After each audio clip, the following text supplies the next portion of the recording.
avez-vous réussi à organiser ces soirées en présence de soldats israéliens, compte tenu de la manière dont ils sont perçus en France ? Écoutez, c'était inattendu. On a 2 soirées, une à Marseille en province et une à Neuilly-sur-Seine dans la région parisienne. En réalité, je ne voudrais pas qu'on dise que ce soit des soldats, hein. Ce sont des blessés qui sont là, parce que par sécurité, je ne voudrais pas avoir une manifestation pro-palestinienne à la sortie de ces soirées.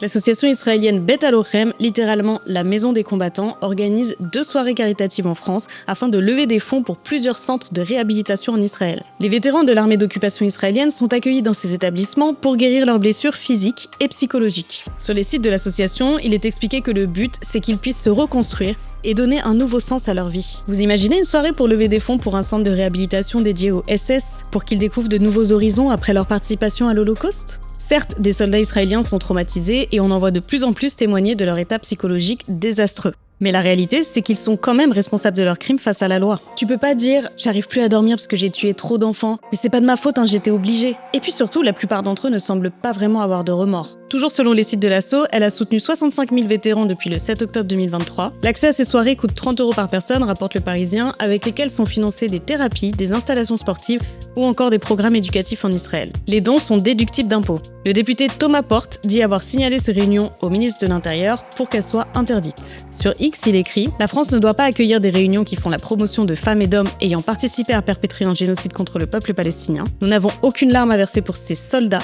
au moment où l'armée israélienne a massacré des milliers de femmes, d'enfants, de journalistes, d'humanitaires et de civils innocents. »